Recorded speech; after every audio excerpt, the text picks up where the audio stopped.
If I'd known we were going to do a video. Don't worry, we'll Photoshop for you. Excellent. Could somebody please invent a camera that makes you look 10 pounds lighter? That's what I'd like. The new Warehouse 13 agent has come out as being gay, and I'm wondering if you guys can get more in-depth into that story, or if that's kind of where it's going to end. Well, for now that's where it's going to end, because as I say, our characters don't, it's not like we have a lot of time for relationships. You know, nobody, I mean, we tried that last year, and I think ultimately people were a little disappointed in the Pete and Kelly relationship, because how do we service them? You know, have them go out on a date in a movie, if Kelly comes in and talks with an artifact, and how many times can you do that, you know?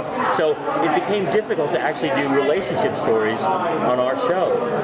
Pete, it comes up, the fact that he's gay plays into a couple of moments here and there, but really that's about it. And next season, you know, maybe he'll have a B-story runner where somebody he meets, or, I mean, I feel like he strikes me as a character who's had a painful past, a broken relationship that didn't end well. Maybe his parents were not as accepting of him when he came out, something like that. That's how I'd want to investigate the fact that he's gay, is what was it like for him to come out. In an episode further down the line, we'll learn a little bit more about him, about his sister, and some other things about why he chose the life he chose. So to me, that's more interesting about the character, is who is he and why is he who he is, not necessarily who he sleeps with. That'll always be Claudia's most awkward moment, though. What? Love that. When oh, he's yes. like, oh, I'm gay. She's like, there's another one coming up. oh, God. So what's mine? Well, you set my seat, but you did tell us. No, it's fine. Sorry. First I take your seat, and then I install your... It's okay, you're the talent. Great start. We just wrapped CR3 like 4 hours ago. I wrapped at 4 o'clock in the morning. I got on a plane at 7 and came here. So, it's crazy. Oh, I'm sorry. That's okay. Sorry. There you go. We just finished Christmas in July. I wonder why they don't shoot Christmas. We shoot summer and Christmas in July. The world of TV is a strange thing sometimes. It's very impractical and illogical. It was very hot. So allow me to ask the awkward question, but are Pete and Micah finally going to hook up this season? I don't want to make out with Eddie.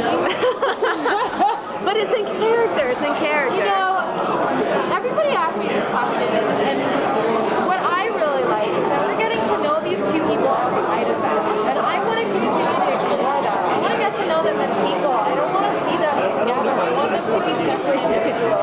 I think that there's room for that to happen, but I'm really glad that we're watching their journeys as separate individuals. I like that. You know, there's not enough women on television who are peripheral characters. Yeah. And if that happened, maybe that would happen. Micah's interesting to me because she's very, we see somebody who's so isolated kind of opening up, and to me it's more interesting that she's building a friendship than jumping in the bed. Yeah. You know? Exactly. I think it makes her smarter, and I like that. I like it. Anyone else? Bueller? They're like, dude, are you leaving the show? I was like, no, not to my knowledge. What did you hear? You know, but that's the great thing. We have people like Jack came over and told me right away not to worry about it. I was very curious as to how I was going to get that. Technology. We love it. Kinds of devices. What is that? Zen. Because it's cool. It's alright. This year we did a bit of a 5 things you don't. The red light is not on this one, just FYI. It's okay? Turn it on. Oh, fantastic. I was considering. Very cool. It's a whole psychological thing. Because this one seems more menacing. That one seems like Zen. So cool. I've unfortunately missed all the panels that I really wanted to go to. I wanted to see Game of Thrones, Walking Dead, and whatever Pee Wee Herman was doing. But I've unfortunately missed Pee Wee. So I love him so much, I want to marry him. So you advocate a lot for the gay community, and I'm just wondering, have you ever had or do you have a girl crush on anyone? Oh yeah, I have a few girl crushes. Number one, Jamie Murray. I also had the pleasure of meeting and hanging out with Jamie Alexander, who played Lady Sif in Thor. Wow, she's awesome.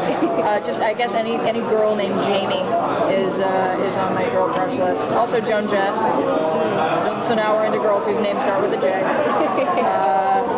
Yeah, I crush on strong, smart individuals. That's what I crush on. I like it. Now that I followed my Arya Stark outfit, today I'm a Lannister. You know, we'll see. I think you look like a Slayer. Right? Say again? You look like a Slayer to me. A Slayer? Okay, sure. Is that because I made a Dark Willow reference on the panel? Sure. I've actually never seen this steak. I've never seen a full episode of Buffy. Really? Yeah. I busted out a pop culture reference that I don't actually know. Oh, I can't get that. Well played. Thank you. Hi, everyone. How's this group? Drunk? I'm drunk? We don't have time to drink. Okay. We're too stressed out. Have you talked to other actors? Yes. Can you tell how proud we are of our show? We're lying. No, we love our show. We love our show. We adore our show. 8 months ago, so it's very hard to cross over. I can tell you one thing. I think that even though that we are the #1 show and have been for 3 years on the Syfy history, I think they're underestimating how many people are watching our show. And I'll tell you why. I have a daughter in college. Do you know how many people in college watch television sets? Not very many. None. They're watching that. They're watching their computers. So when they see it on the internet, this show, they're getting advertising, aren't they? Yes, they are. Can they turn off the advertising? No, they can't. So why aren't we being counted? I have a long career because I'm very old, and I have people recognizing me from Frasier, True Romance, Unforgiven, and I can tell usually, you know, that guy's got tattoos. He likes True Romance, you know. But I can tell. But this show, they're all ages, all walks of life, and mostly the fans are now coming from when I was 13. They're underestimating by half how many people are actually watching our show. Maybe they just don't know how to count those who are watching by computer or cell phone or whatever. They do a little bit, but it's not counted properly. If it's working for a 7-year-old, something else will work on a wit level, you know. The other thing that our show has done is it's attracted women in a way that other sci-fi shows have not. You know how? By making the show wittier and by raising the bar. Smart women are sexy, and our show is filled with smart women, and nothing's sexier than a smart woman. And I think our show has done that.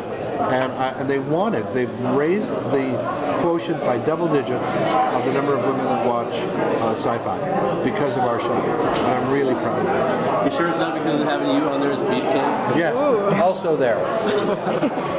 What is one thing about you that people would be surprised to know?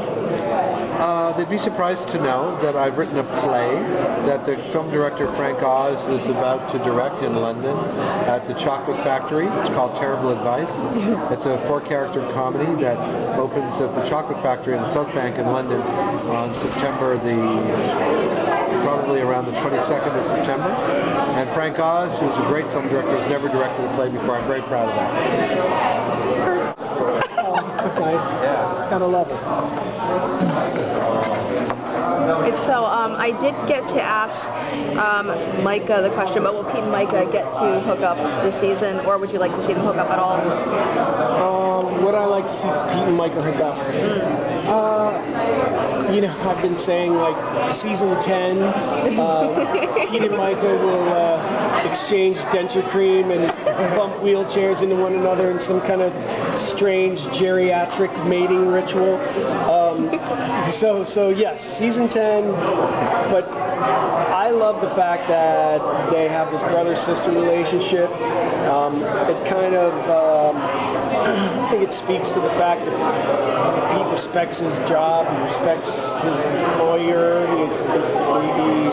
he respects his fellow worker, and even though he loves her, he feels like there's a boundary there that doesn't need to be crossed.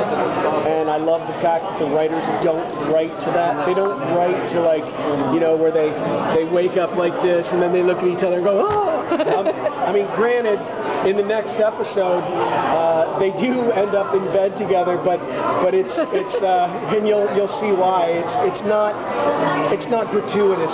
It's well crafted, in my opinion. And Micah loves Pete. Pete loves Micah. They have each other's back, but they're like brother sister. I mean, I know that the thought of her making out with Pete, like she wants, it's like she has cooties. She, you know, have cooties or something. So yeah, exactly. But don't